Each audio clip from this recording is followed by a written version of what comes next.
Inihahandog ng Department of Agriculture 12, Agri Tayo, Soc Sergeant. Isang masaganang umaga po sa inyong lahat, lalong-lalo na sa ating mga magsasaka at mangingisda dito sa Rehiyon 12. Sana po ay nasa mabuti kayong kalagayan at kapiling ang inyong pamilya habang nanonood sa isang oras na ating programa.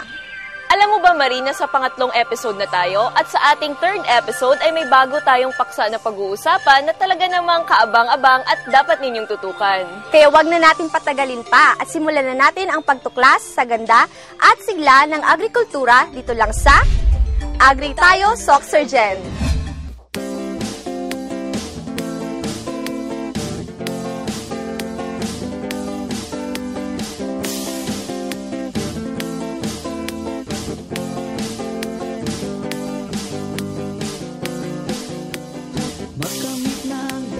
Na kaalaman upang ang sakaha at palaisdaan mapagkakitaan ng mamamayan sa agrikulturang pangkabuhayan. Agri Tayo, Soc Sergeant, programang dapat tangkilikin. Agrikultura'y binigyan pansin para sa ating mga mitiin. Agri Tayo, Soc Sergeant, programang dapat tangkilikin. Agrikultura'y binigyan pansin para sa ating mga mitiin. Ito'y programang pangkabuhayan at dito ika'y tutulungan. Agri Tayo, Soc Sergeant, programang dapat tangkilikin. Agrikultura'y binigyan pansin para sa ating mga mitiin. Agri Tayo, Soc Sergeant, programang dapat tangkilikin. Agrikultura'y binigyan pansin para sa ating mga mitiin.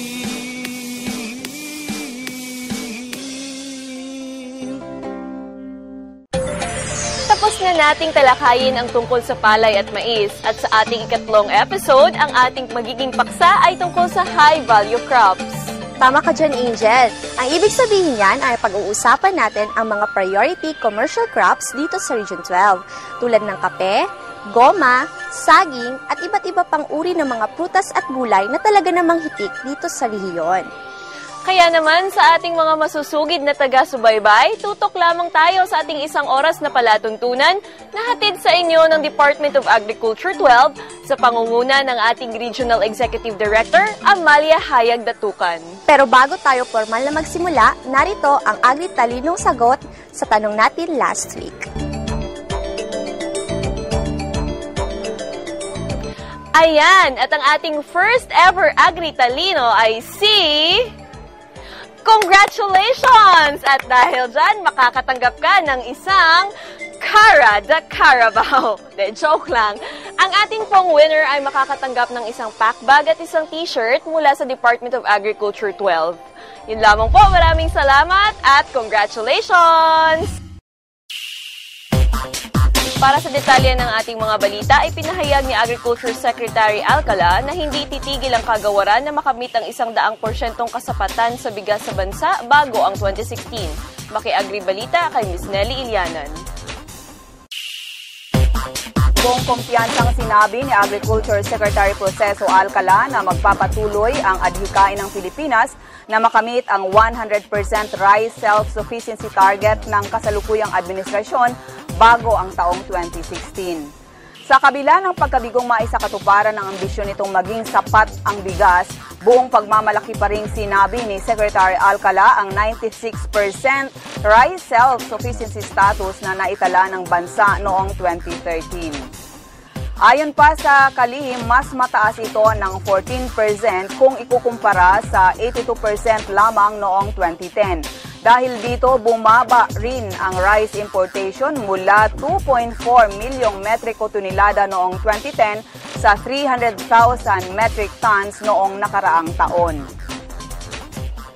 Maliban sa papataas na rice self-sufficiency level, ipinagmamalaki rin ng kalihim ang panibagong accomplishment matapos maitala ang pinakamataas na rice production sa kasaysayan ng bansa na umabot sa 18.4 million metriko tonelada.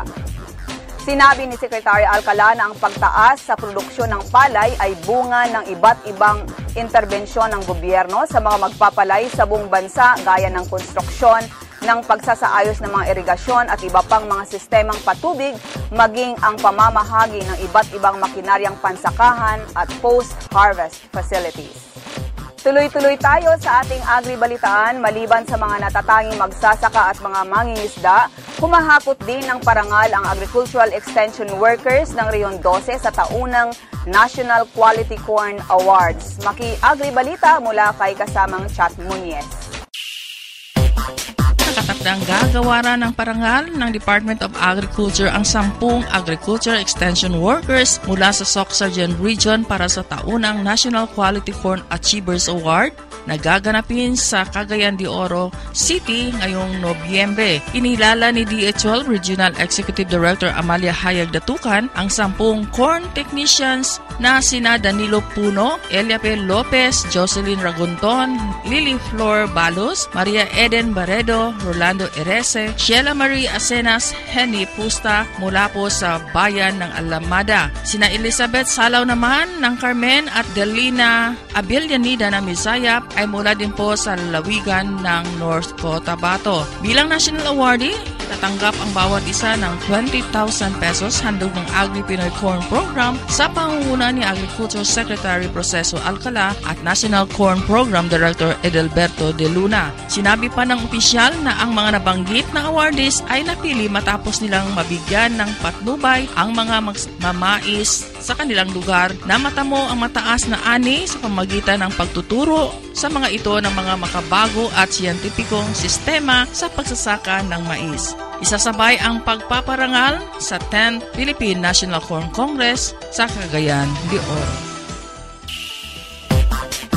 Samantala, sa iba pang balita, abot sa 1,000 mga magsasaka na nagmula sa iba't ibang bahagi ng Rion 12 ang dumalo sa isang Regional Biocon Forum na pinangunahan ng Regional Crops Protection Center sa Coronadal City.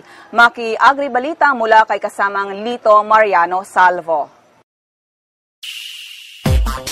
Abot sa 1,000 magsasaka ang dumating sa Coronadal City noong Miyerkules, October 15 upang dumalo sa kauna-unahang Biological Control Forum na pinangunahan ng Regional Crops Protection Center ng Department of Agriculture 12. Ayon kay RCPC-12 Officer in Charge Ludivina Dumaya, isinagawa ang nasabing aktibidad upang mabigyang importansyang paggamit ng mga biocontrol agents gaya ng metarhizium, trichogramma at marami pang iba sa pagsasaka ng palay at mais.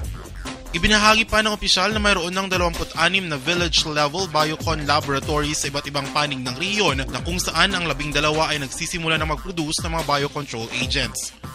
Itinampok sa isang araw na palatuntunan ang pananalita ng mga bisita kabilang sina National IPM Coordinator Dr. Jess Binamira, South Cotabato Board Member Vic De Jesus at mga opisyal ng DA12. Naging masaya aktibidad dahil sa iba't ibang mga pakulo gaya ng Quiz B at marami pang iba na buong aktibo namang nilahukan ng mga partisipante. Sa iba pang balita, bilang Mindanao Cluster Head, pinangunahan ni Regional Executive Director Amalia Hayag Datukan ang kauna-unahang Mindanao Cluster Meeting mula Huwebes hanggang Biyernes, October 16 to 17 sa General Santos City upang pag-usapan ang pagpapatupad ng Agri-Pinoy Rice at Corn Programs. Matatandaang noong August 5, 2014, inilabas ni Agriculture Secretary Proceso Alcala ang Special Order 613 Series of 2014 na nagbibigay daan sa pagbubuo ng mga regional field offices upang gawing cluster para mas maisulong pa ang implementasyon ng mga nabanggit na programa. Naging pangunahing bisita sa 2 araw na pagpulong si Assistant Secretary Edelberto De Luna na siya ring National Rice at Corn Programs Director na kung saan ipinaliwanag nito ang kahalagahan ng nasabing clustering. So kung may problema yung isang region, baka pwedeng magtulungan tayo. Baka may potential doon sa ibang region na pwede pa natin matap upang accomplish pa rin natin yung role natin. Pangalawa, ano yung mga best practices and experiences that you have in your respective regions na pwedeng i-share? Dinaluhan ang nasabing pagpupulong ng mga rice at corn staff mula sa 6 na rehiyon ng Mindanao na kung saan ipinisenta ng bawat rehiyon ng kanilang mga accomplishments at mga plano upang matamo ang Food Staples Self-Sufficiency Program sa kani-kanilang rehiyon. Sa pagpapatuloy ng ating agri-balitaan, nagkaroon na ng mga karagdagang opisyales ang Regional Agriculture and Fishery Council o RAFC-12 upang mas mabigyang atensyon ang pagpapatupad ng iba't ibang proyekto ng Department of Agriculture sa Region 12. Ayon kay RAFC-12 Chairman Junicio Bautista, ang mga bagong talagang opisyal ng konseho ay tututukan ang pagmomonitor sa mga proyektong ipinatupad ng tanggapan na may kaugnayan sa kanilang hinahawakang sektor. Formal na itinalaga sa kanilang katungkulan ang mga bagong halal na opisyal noong September 30 sa Coronadal City. Narito ang listahan ng mga karagdagang opisyal ng RAFC-12. Para sa dagdag na balita, narito si Nelma Ambulod.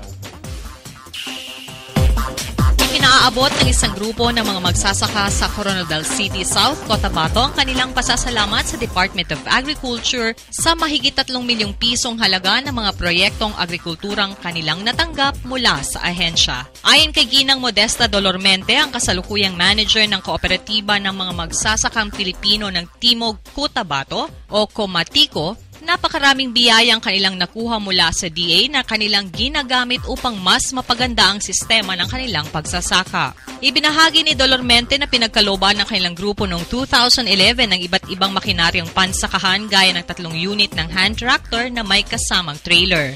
Noong 2012, isang unit ng rice thresher na nagkakahalaga ng 120,000 pesos ang kanilang nakuha mula sa DA sa ilalim ng counterparting scheme.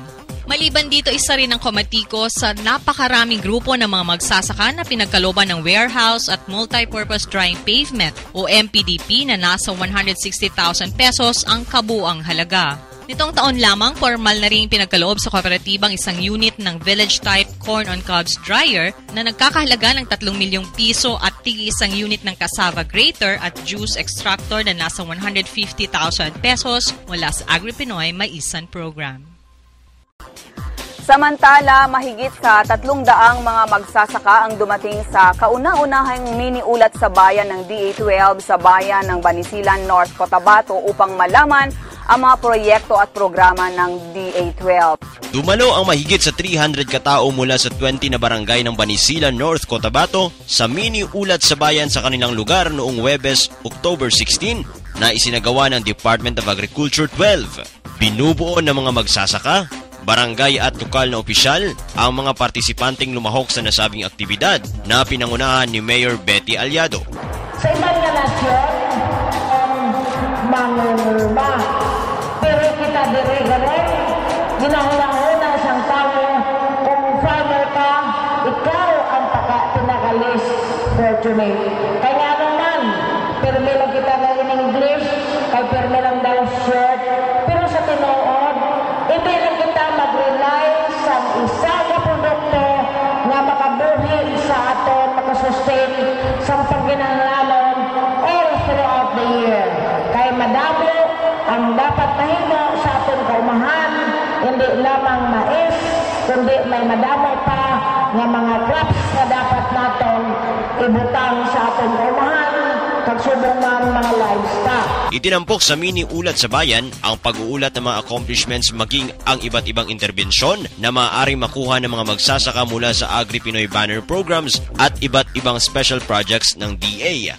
Maliban sa mga impormasyon na kanilang nakuha tungkol sa DA, nag-uwi rin ng iba't ibang agricultural items ang mga magsasaka sa bayan matapos nagpa-raffle ang tanggapan ng 20 bags ng mais na may kalakip na Bio-N fertilizer packs, isang module ng kambing at radio sets. Ipinaabot naman ni Mayor Aliado ang pasasalamat ng buong bayan ng Banisilan sa lahat ng mga proyektong pang-agrikulturang inihandog sa kanila ng DA. Dagdag pa nito na sa kabila ng pagiging malayo ng lugar sa Coronadal City ay pumunta pa rin ang DA-12 doon upang makipagdialogo at maabot ang mga magsasaka sa kanyang nasasakupan.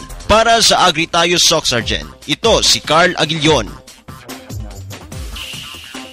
At sa ating karagdagang balita, ipinahayag ni Applied Communications Division Head Dr. Rodolfo Estigoy ng Philippine Center for Post-Harvest Development and Mechanization o PhilMec na mas pataasin pa ang antas ng rice mechanization sa bansa. Ayon kay Dr. Istigoy, napakahalaga na maitaas ang antas ng paggamit ng makinarya sa pagsasaka sa Pilipinas upang patuloy rin ang pagyabong ng sektor ng agrikultura at tuluyan ng makamit ang pambansang kasapatan sa bigas. Ipinahayag din ito na todo ang suportang ibinibigay ni Secretary Proceso Alcala sa Farm Mechanization Program ng Pilipinas dahil batid nito ang malaking kontribusyon ng mga makinaryang pansakahan at mga post-harvest facilities sa mga grupo ng mga magsasaka na mas tumaas ang kanilang produksyon. Tinukoy ng opisyal ang Rice Combine Harvester at Mechanical Rice Transplanter bilang ilan lamang sa mga makinarya na kasalukuyan ng ginagamit sa bansa at talaga namang nasubukan na ang pagiging epektibo nito. At yan ang naging kabuuan ng ating Agri-Balitaan. Patuloy lang sa pagtutok dito sa Agri Tayo, Socsargen.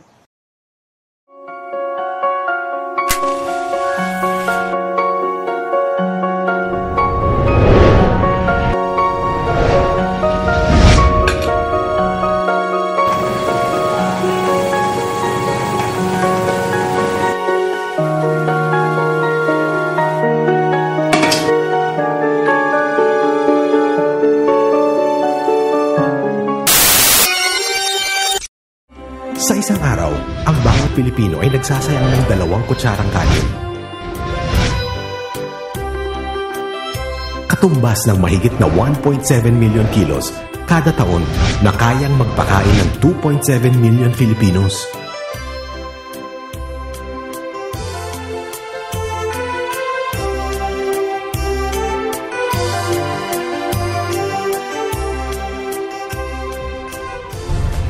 Palay, bigas, kanin. Huwag sayangin. Ang mensaheng ito ay hatid sa inyo ng Department of Agriculture.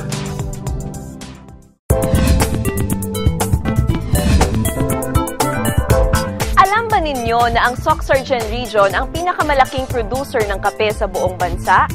Batay po sa datos ng Bureau of Agricultural Statistics noong nakaraang taon, nasa 27,869 metric tons na ang naproduce ng ating coffee grower na naging dahilan upang maging numero 1 coffee producer ang rehiyon batay sa volume of production. Maliban sa kape, pinagmamalaki rin ng rehiyon ang pagiging pangalawa sa pinakamalaking producer ng pinya at goma, habang pangatlo naman tayo sa saging sa buong Pilipinas.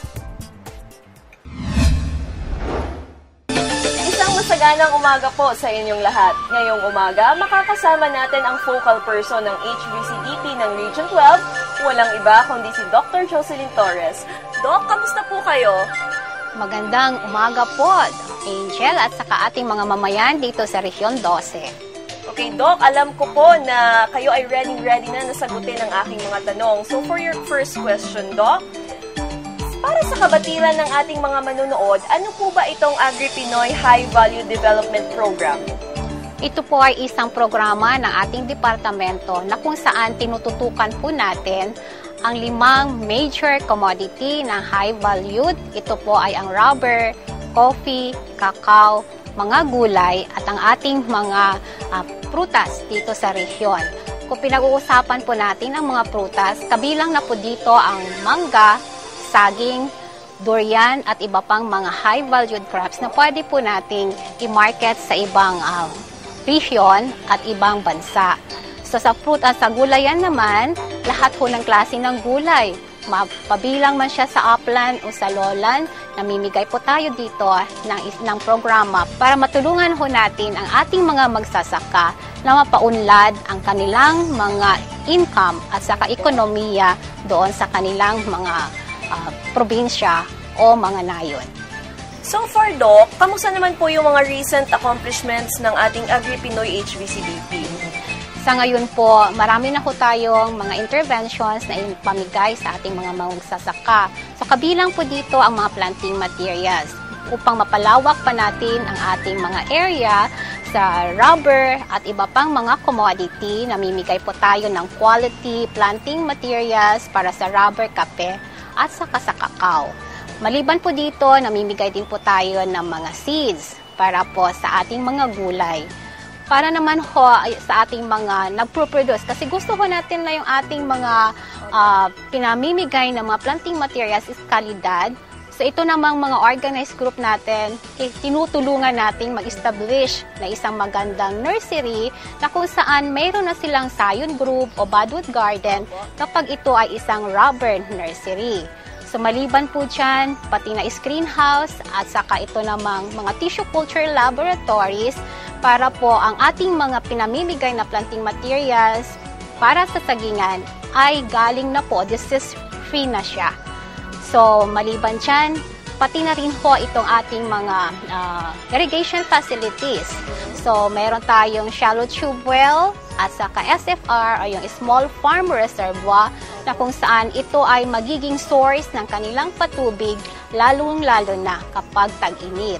So meron din tayong mga dinidevelop na mga spring kung saan nandoon ho ito sa mga taasan dahil alam naman po natin lalong-lalo na kapag dry season na nangangailangan talaga itong ating mga tanim na isang patubig. Kung kaya po tinutulungan natin silang ma-develop ito na yung tubig galing sa ating spring makakarating doon sa kanilang mga farms. So pag naman po harvest time na, so ito na ho itong priority program ngayon ng ating departamento. Ito po ay yung mga post-harvest facilities. So kapag pinag-uusapan natin na isang kape, namimigay ho tayo ng dehuller, depulper, mga roasting facilities hanggang sa itong ating kape na hina-harvest natin sa ating farm maging isang kape na pwede nang inumin ng ating mga magsasaka. So, ibig sabihin nito, hindi na sila kinakailangan pang bumili ng kape doon sa merkado. Kundi sila na mismo doon sa kanilang mga kanayunan may sariling Starbucks. So, yun yung ating direction para sa ating mga kape. So, kung pag-usapan naman natin itong ating mga kakao, meron na rin ho tayong dinevelop ngayon at saka i-establish pa na Cacao Tableya Processing Center. So, ito po tutulungan natin itong ating mga magsasaka na may production na mga kakao. Na sana po itong mga kakao na ito hindi na lang natin binebenta as green na beans. Rather, it will be fermented. Kumbaga fermented para ma-enhance yung kanyang quality at maging isang masarap na tsokolate o isang tableya. For now po, we are envisioning na in the future, dito po sa Rehiyon 12, meron na tayong chocolates na kumbaga kayang-kaya nating ibenta. Although for now, may isa tayong grupo dito sa South Cotabato na pinagmamalaki natin na meron na siyang chili flavored chocolates. So sana naman sa coming pa na mga organizations, meron pang other flavors for other chocolates na ating maibebenta na maging ito katapat ng ibang masasarap na tsokolate sa ibang bansa. Kung pag-uusapan naman natin itong ating mga rubber, kasama ang Angel, meron din tayong dinidevelop na ngayon na makasana man lang meron tayong village type processing plant para sa rubber. So ito po gusto nating ipakita na maliban sa collection of coplams, pwede ho tayong mangolekta naman ng latex at yun igagawin na through coagulum, ito ay magiging sheets at maibibale natin at maibebenta sa ibang bansa na maging competitive with other products ng iba pang rubber producing country. So, marami pa kasama Angel na ating mga programa para sa high value commercial crops. Pero yun yung ating mga major interventions na mamigay na noong mga nagdaang mga taon at hanggang ngayon, patuloy pa rin tayong mamimigay niyan, lalong-lalo na ito yung mga priority program ng ating mga magsasaka dito sa rehiyon. Alam mo, Doc, napakaganda nung sinabi mo, at marami talagang proyekto na pwede nating matutunan or makuha mula sa HVCDP. Pero ang tanong ko ngayon, Doc, is that kung ikaw ay isang farmer at nais mong ma-avail itong mga projects na ito, ano ba ang aming dapat gawin? Napakadali lang po, Kasi syempre, kayo mismo yung nakakaalam kung ano yung mga interventions, ano ba yung mga kinakailangan ninyo dyan sa inyong mga farm. So, dumulog lamang ho kayo sa ating local government units. Nandyan po sila, ever willing, natutulong sa inyo para makasubmit po kayo na isang proposal dito sa amin sa Departamento ng Agriculture. Kasi po, alam ho ninyo, ang high-valued crops na program po natin, inangangailangan ng isang simpleng proposal para naman malaman namin na iyon palang mga programang iyon, iyon yung mga kailangan ninyo sa inyong mga nayon.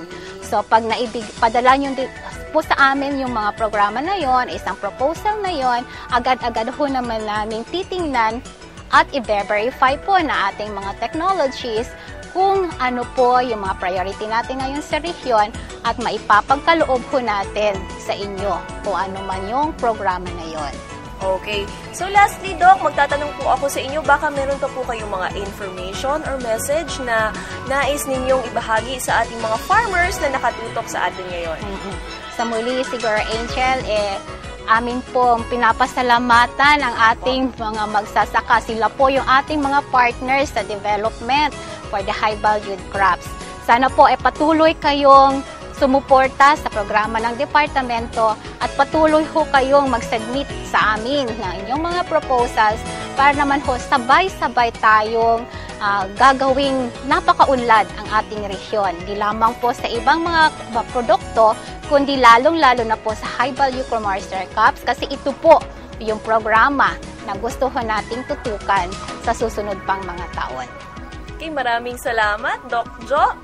At yan po mga kaibigan na napaka-interesting talaga ng ating pag-uusap ngayong umaga and I'm looking forward na matikman ko yung chili-flavored na chocolate na sinasabi ni Doc. Hanggang sa muli mga kaibigan, nakasama po natin ang focal person ng HBCDP, walang iba kundi si Dr. Jocelyn Torres. Hanggang sa muli dito sa Agri Talakayan.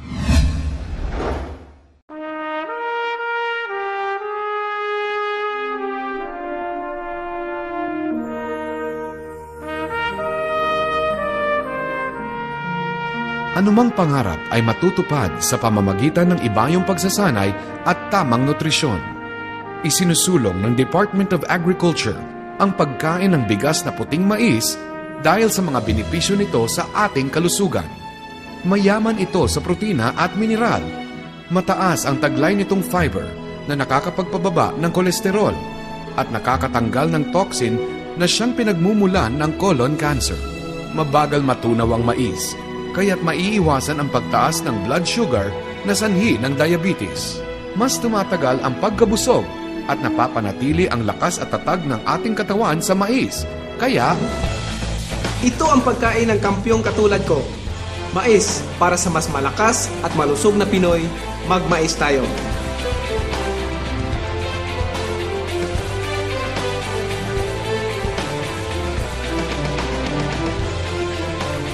Ang mensaheng ito ay hatid sa inyo ng Department of Agriculture at ng himpilang ito.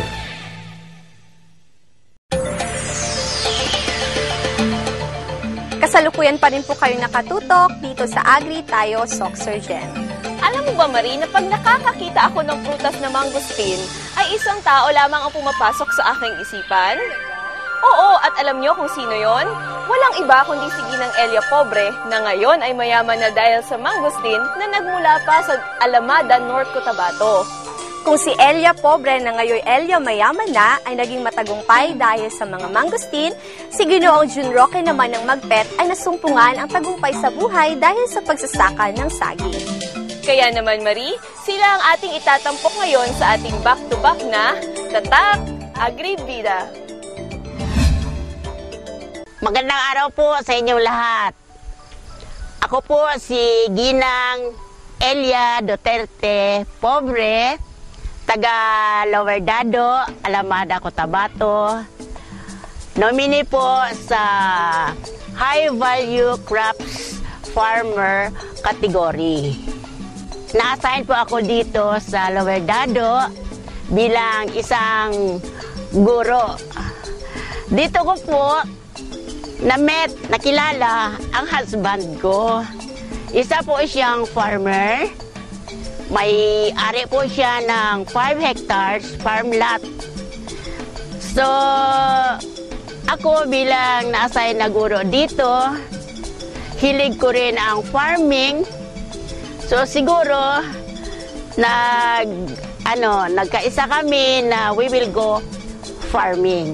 Gustong-gusto ko talaga ang mangustin na itanim. Kasi na-observe po namin, pag asawa namin, meron siyang isang mangustin na puno doon sa kanyang farm.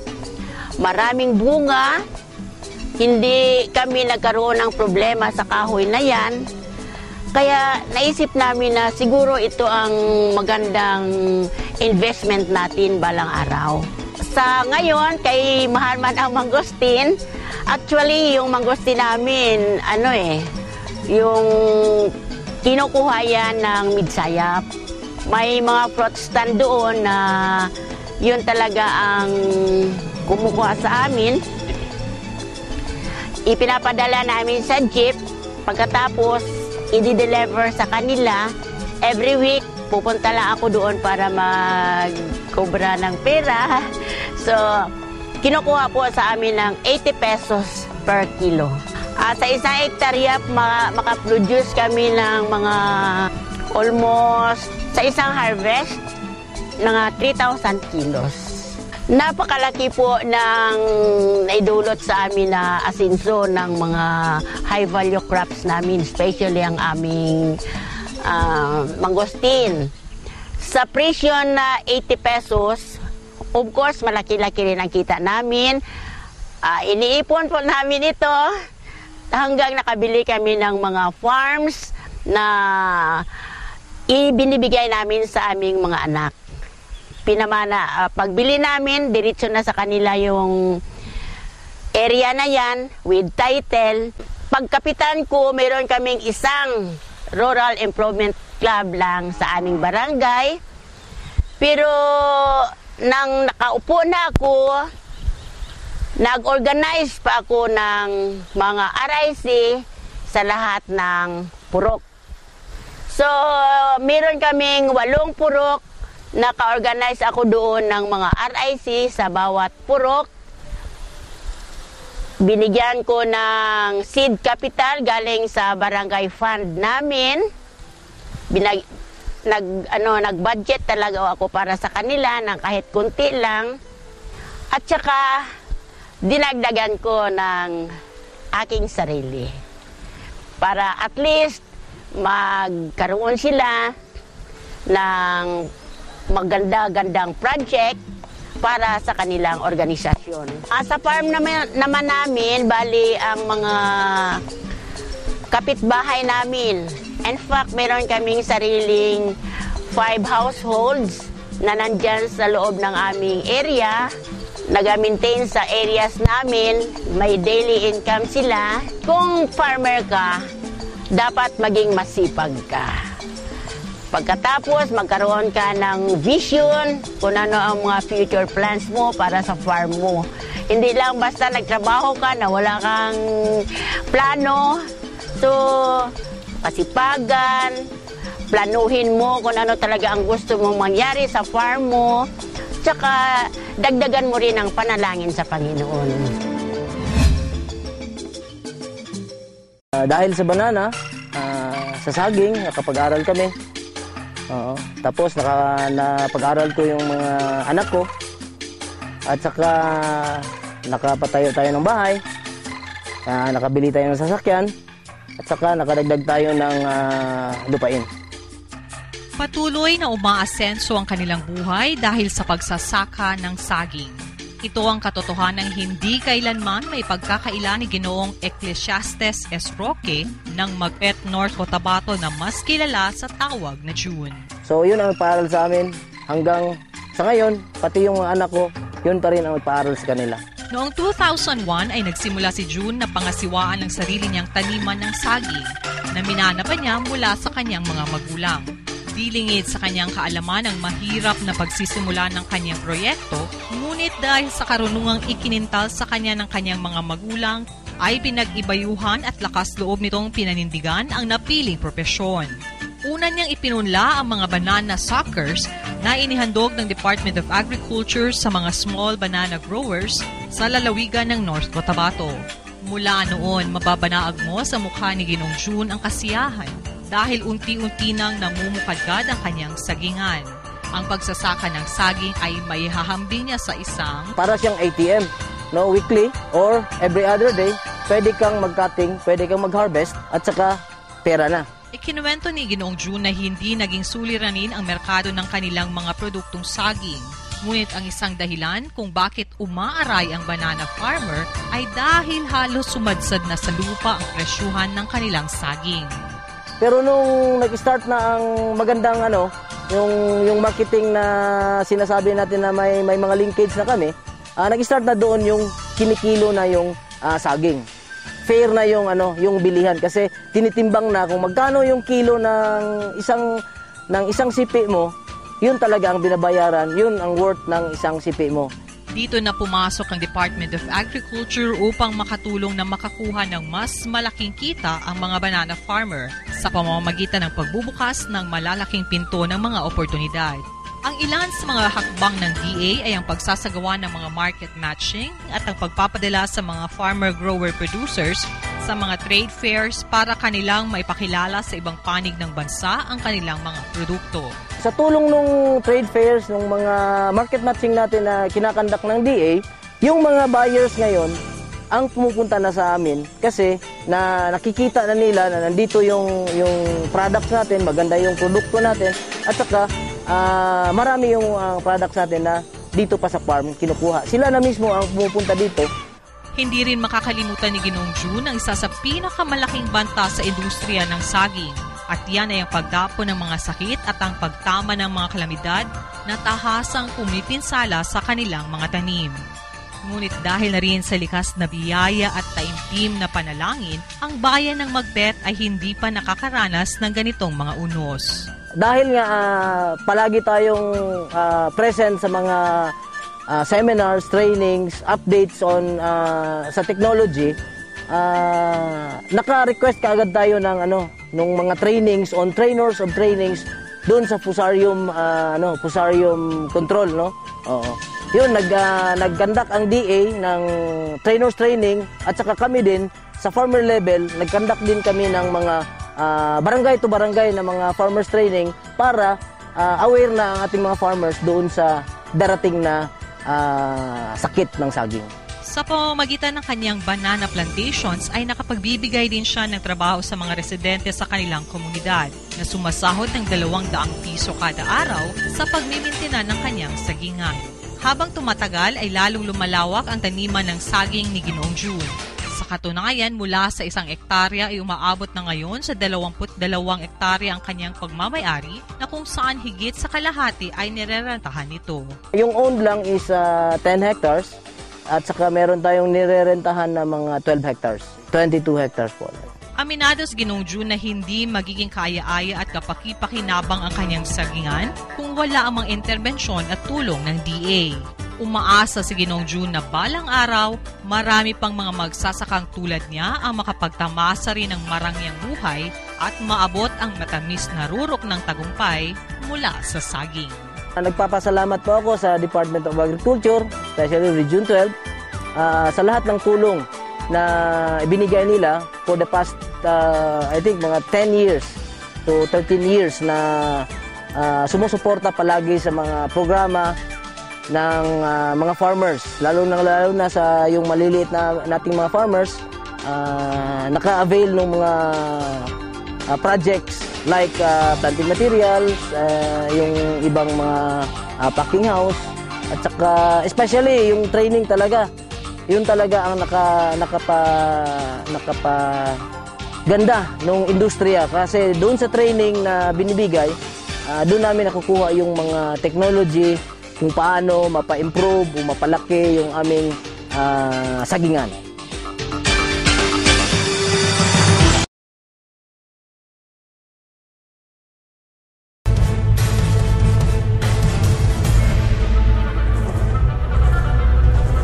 Palay,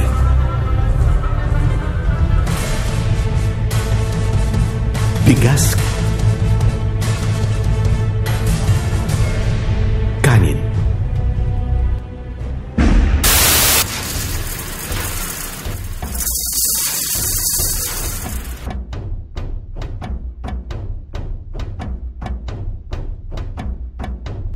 Isla ko, hugasan ko ang bugas. Gusto niyo iuwad ko sa balde. Magamay na lang ang bilhin niyo tubig. Madala.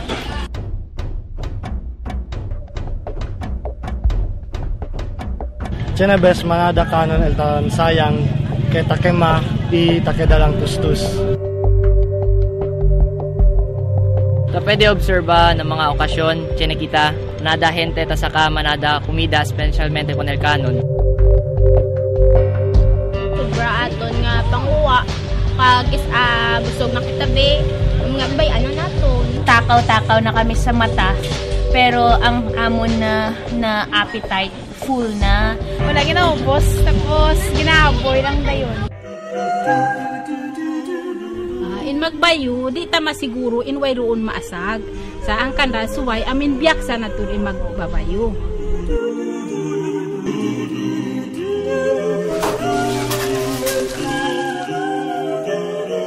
Kung kaisa man ang nagatigang sa amon, magkilis siya, hindi mo siya maibitar nga wala sang may madala nga gas.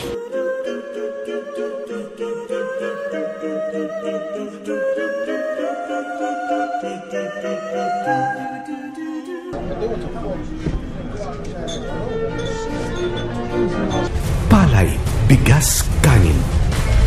Huwag sayangin. Ang mensaheng ito ay hatid sa inyo ng Department of Agriculture. Kasalukuyan pa rin po kayong nakatutok dito sa Agri Tayo Soxurgen. Kayo ho ba ay isang banana farmer na nais umasenso ang buhay tulad ni Ginoong June Roque?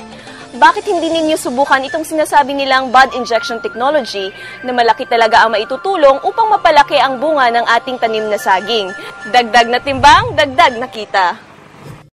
Bud injection, ginagamit na yan sa mga plantation, pero sa lakatan, hindi pa yan ginagamit. Kaya ngayon, nakita ko po na pwede siyang gawin sa lakatan for siguro para kung may export na tayo, mapa-improve natin yung quality ng ating bananas. So, tinry namin yung bagong technology, inadapt namin sa lakatan. Ang kailangan lang po natin is yung, of course, yung gagamitin nating pang bud inject, yung mismo yung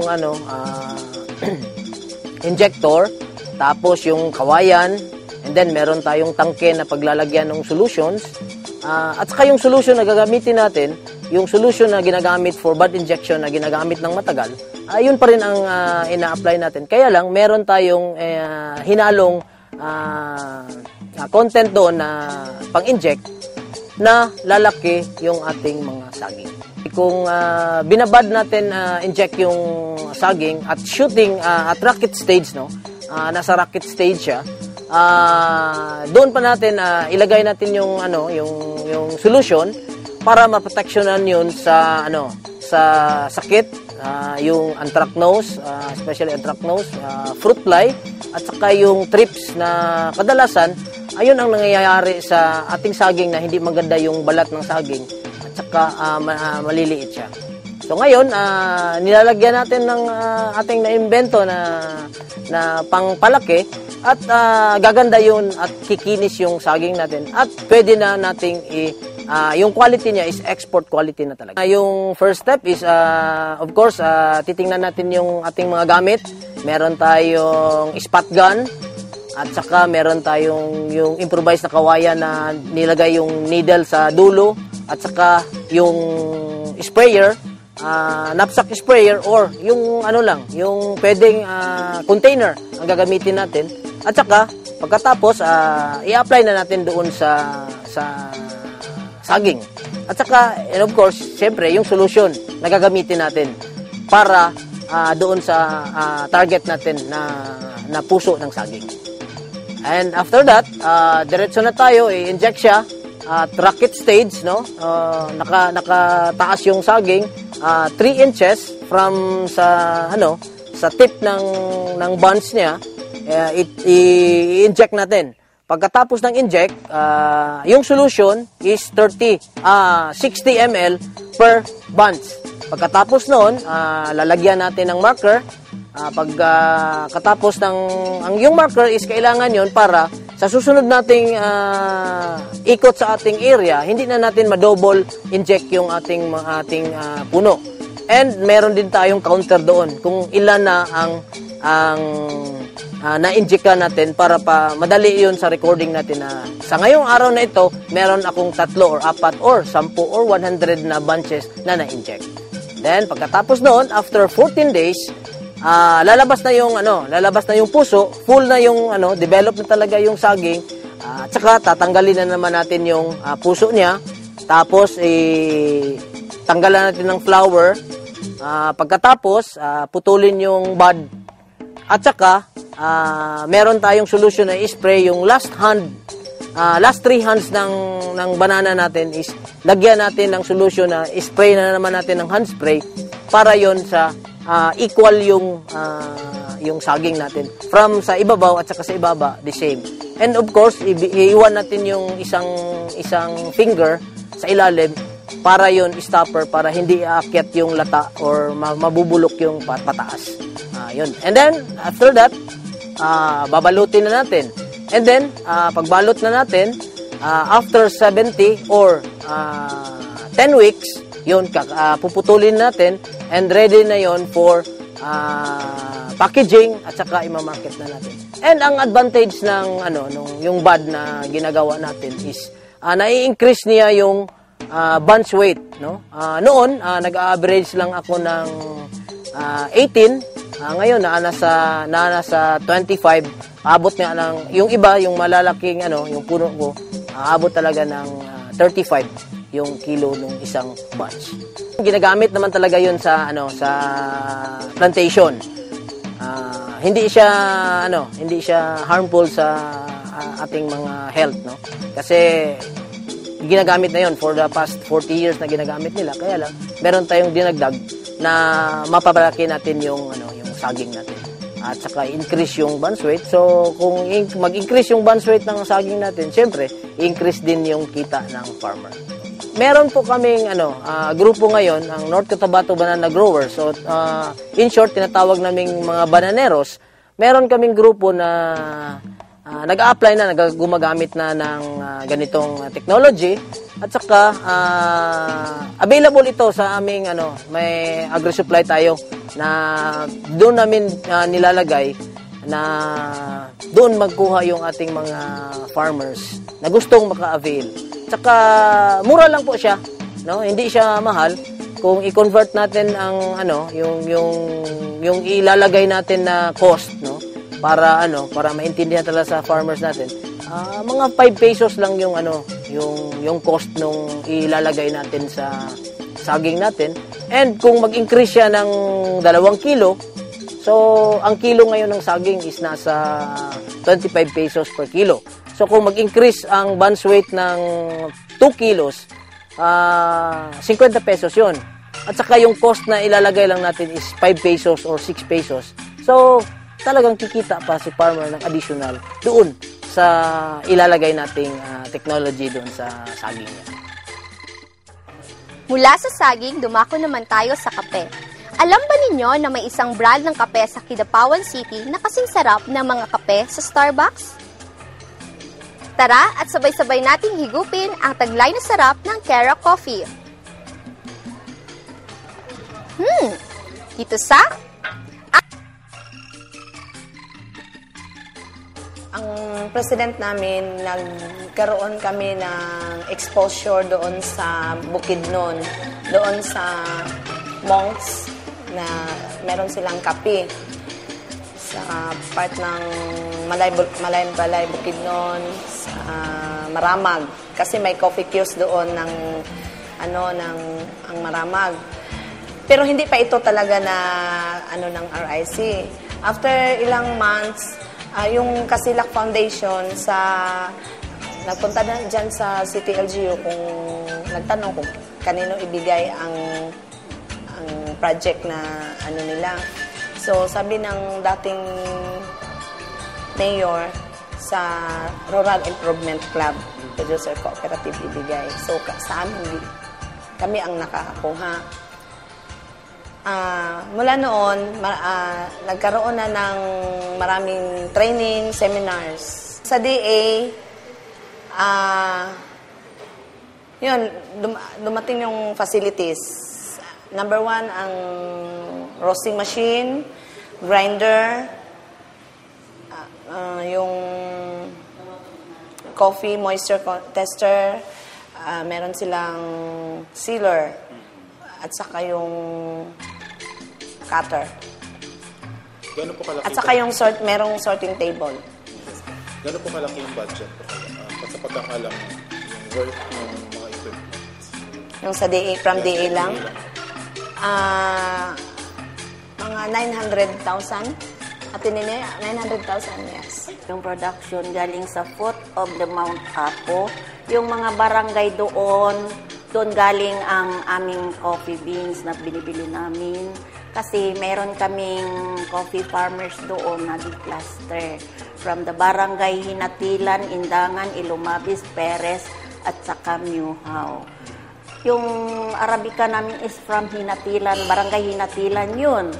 Yung Excelsa namin galing sa barangay Indangan. Yung sa Perez naman, meron kaming Arabica dyan. At saka yung sa Muhaw, Liberica ang produkto namin. So that ang mga farmers doon matulungan namin sa high price ng kape. Yung presyo namin mas mataas ng 20 pesos and 10 pesos dahil gusto namin na ang coffee farmers maangat din ang kabuhayan nila para matulungan din namin kung yung buhay na maano nila ba ma-experience as coffee farmers. Kasi yung bilihan na sa trade, mababa kay sa amin. Yung coffee bean galing doon sa different coffee farmer. So, meron silang cluster, kine-cluster sila doon. Ang proseso ng Kera, kung paano bilihin ang kanilang produkto na kape, meron kaming checklist. Number 1 is kailangan yung moisture content, makapasar siya. Kailangan nagkaroon siya ng 14 pababa. Ang percent, yun ang good, ang quality talaga sa Pero pag 14 pataas na, yun na ang namin, semi-wet na yun. Then next, kailangan walang halong mga foreign objects like mga bato, yun. Pagkatapos, i-sort namin. Okay, sort. Pagkatapos ng sort, yun, kami ng 1 1/4 kilo para yun ang capacity ng aming roasting machine. So, paglagay dun sa roasting machine, mga 7 to 10 minutes na luto na yung beans. So, maglabas yan siya sa calling table. Doon sa calling table, doon siya, siyempre, ang kape, kailangan, para ma-maintain ang caffeine niya, kailangan mabilis ang pag-cool. Kasi pag matagal siya mag-cool, mas lalong masusunog yung kape. Yun. Then, after sa calling table, so ilabas na siya, papunta na yan siya sa grinding machine. So, i-grind na yung kape. Then, after sa grind, papunta na doon sa packaging area. So, doon, mag-packing na kami. Then, i-sealed na siya. Then, hanggang ipabili na sa market. Yung mga markets namin dito, yung mga different offices ng City LGU, yung sa mga local markets din dyan, at saka yung individuals, yung doctors, sa hospitals, meron din sa schools. We generate employment in our coffee shop sa aming roasting. Nakapag-employ na kami ng mga RIC members. Ang tinatanggap lang namin dito is yung members din ng RIC. Kung hindi ka member ng RIC, hindi ka makapasok. So yun, naka-generate kami ng employment. Sa mga nanay na nasa bahay lang, Ngayon, nakalimutan nila yung mga sugal-sugal. Kasi busy na sila dito. Nag-depend lang kasi sila sa asawa nila. Wala silang, sa household nila, walang makakitaan ng pera para sa kanilang walang hanap buhay talaga. Nasa neighborhood lang sila. Nakichismis. Ngayon, nakalimutan na nila yun. Kasi busy na sila dito sa aming mga projects. Kasi kung hindi sila employed dito sa aming coffee shop, employed naman sila doon sa garment namin business. May garment industry kasi kami before dito sa coffee shop. Maraming salamat po kay Ma'am Director Amalia Datukan. Taga Kitapawan yun, taga amin yun. Salamat masyado, Ma'am Bing, na binigyan, i-approve mo yung project proposal namin, na mabigyan kami ng project na ganito. We are all very happy, mga RICs. We have 182 members na ngayon dahil nakita na nila yung impact ng aming product dito. Lalo na ditong coffee shop, nakita nila ang support ng DA12 kasi ang wala El Nino namang ay isang hindi pangkaraniwang sa kaganapan sa klima ganito, na nararanasan sa mundo. May turista tayo, Umiinit walang kasi ang karagatang mapuntahan. Pasifiko. Meron Kaya na silang ma-take home, na pasalubong, yung kape namin. At saka, maraming salamat din sa mga taong nagsuporta. Yung mayor namin, 100% supported.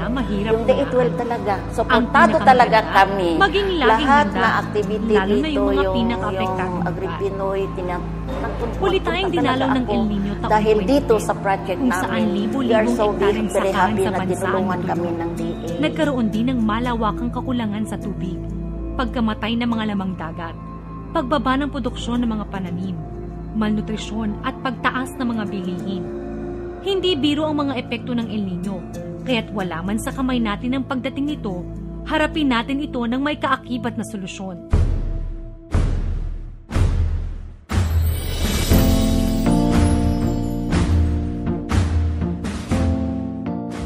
Sulitin natin ang bawat patak ng tubig.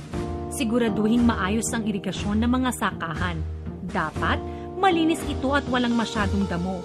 Takpan ding mabuti ang mga butas para hindi tumagas ang tubig. Gawing 2 sentimetro lang ang taas ng tubig sa irigasyon. 25 hanggang 30 araw mula lipat tanim. Pag husto na ang tubig sa sakahan, isarado na ang mga kanal para hindi maimbak at masayang ang mga sobrang tubig. Buksan na lang ulit ang tubig sa irigasyon pag tuyo na ang lupa. Maaring gumamit ng cloud seeding, ang paglalagay ng chemical sa ulap para bumigat ito at mapabilis ang ulan. Ang mga karaniwang chemical na ginagamit dito ay asin, dry ice at silver iodide. Dapat imbaking mabuti ang tubig galing dito dahil hindi ito basta-bastang proseso. Sa pagtatanim, piliin ang mga palay na mabilis gumulang at pwede agad anihin, tulad na lang ng PSB RC14, RC28, RC80, RC82 at IR64. Mas matagal kasi ang pag-ani, mas mataas ang tsansang matuyot ang tanim. Magtanim sa paraang sabog tanim o direct seeding. Sa paraang ito, hindi na kailangang magbungkal dahil mas maikli ang proseso, mas makakatipid sa tubig at mas mapapaaga ang pag-ani. Piliing itanim ang mga gulay na di masyadong nangangailangan ng tubig, tulad na lang ng bawang, sibuyas, pechay sigarilyas at pigeon pea. Gamitin ang dayami na pantakip sa lupa. Mapapanatili na ang halumigmig ng lupa, maaari pa itong ipakain sa alagang hayop. Maganda ring ipakain sa alagang hayop ang tubo na may pulot. Legumes na maaring itanim kahit sa loob ng bakuran. Sorghum, uraro, saging, kamote, kamoteng kahoy at sarandamo at iba pang halaman sa sakahan na hinaluan ng asukal. Mas tipid to kaysa sa mais. Madalang at mahal kasi ang mais kapag tagtuyot. Huwag ding kalimutang bigyan ng mineral block ang mga alagang hayop para malakas ang resistensya nila sa mahabang tag-init. Kung ang alaga mo ay baboy o baka, dapat alam mong hirap silang mabuntis kapag sobrang init ng panahon. Malamang, kakailanganin nila ang artificial insemination. magpatulong sa livestock technician sa lugar nyo para maayos na maisagawa to. Kung isda naman ang inaalagaan, piliin ang mga klase ng isdang hindi masyadong apektado sa tagtuyot. Bukod kasi sa pag-init ng tubig, umaalat din to kapag tag-init. Ilan sa mga isdang kayang tumagal sa El Nino ay hito, tilapia, bangus, at dalag. Marami pa tayong kayang gawin para maghanda sa El Nino.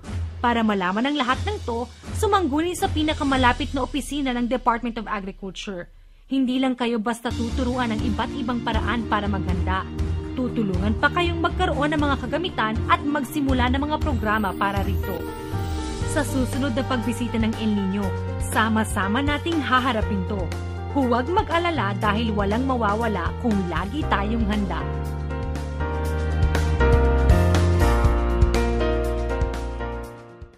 At this moment ay alamin po natin kung ano pa nga ba ang hamon ng ating Regional Executive Director sa ating mga high-value crop farmers. Narito po si Ma'am Amalia Bing Datukan. So, ang pag-uusapan natin ngayon ay tungkol sa High Valued Crops Program ng Department of Agriculture at ito ay sa ating pangatlong episode ng AgriTiles Oxygen. Sa ngayon, ang Region 12 ay nag-i-enjoy ng magandang status sa produksyon ng ating mga high-valued crops katulad ng pineapple, mangga, banana, at mga gulay at kasama na dyan ang kape. At ito ay ating isa sa mga pinagmamalaki natin ng mga export potentials ng ating rehiyon.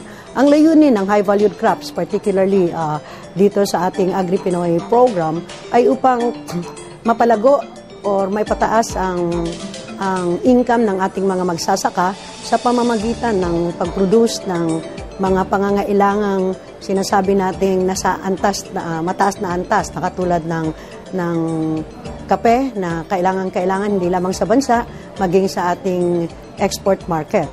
Ganon din para sa ating mga mangga, pineapple at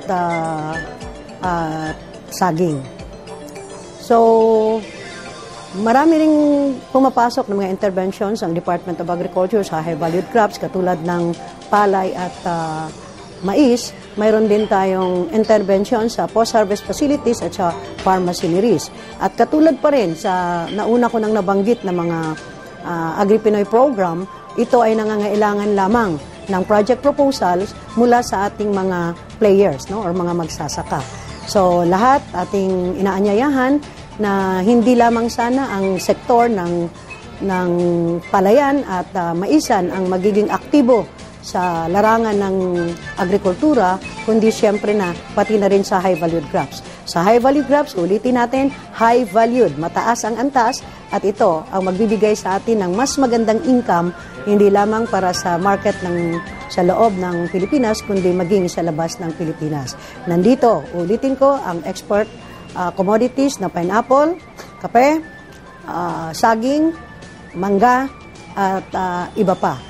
So, nananawagan tayo sa ating mga magsasaka. Of course, rubber, bago ko makalimutan, rubber ay pumapangalawa yata tayo sa rubber, sa Pilipinas. So, nananawagan ako sa ating mga players na pag-igtingin ang pagsusumikap ninyong mapalago ang income sa bawat ektarya at pag-intingin din ang inyong mga asosasyon. Huwag sana tayong magkawatak-watak at sana sa tuwing mayroon tayong mga forum or pinag-uusapan or congress na pinag-uusapan ang mga issues tungkol sa sektor ay sanay nariyan kayo na siyang aktibong nagbibigay ng ulat at rekomendasyon kung paano natin mapaganda pa ng gusto at magiging matatag ang ating high-valued crops industry. Magandang umaga po sa inyong lahat.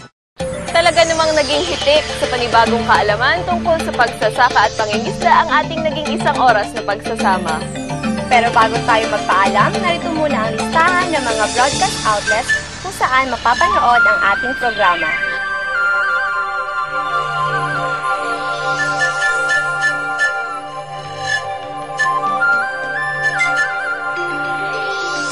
Gusto lang din nating batiin ang ating mga ka-agri na talaga namang inabangan ng ating episode ngayong araw, lalong-lalo na sa ating mga magsasaka at mangingisda. At syempre, huwag nating ipahuli ang mga kawani ng gobyerno sa Department of Agriculture 12. Maraming salamat po sa inyong suporta.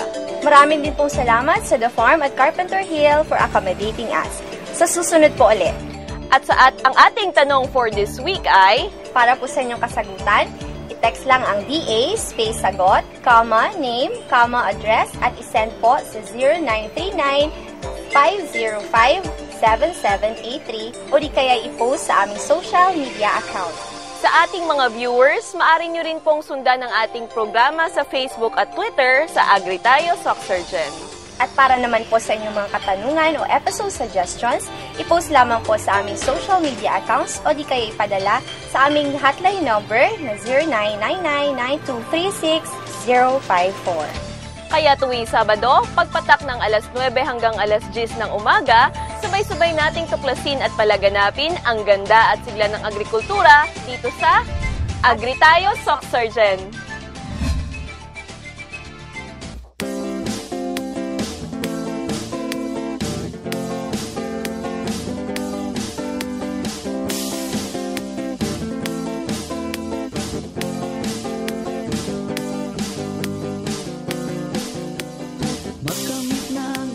Na kaalaman upang ang sakahat palaisdaan mapagkakitaan ng mamamayan sa agrikulturang pangkabuhayan.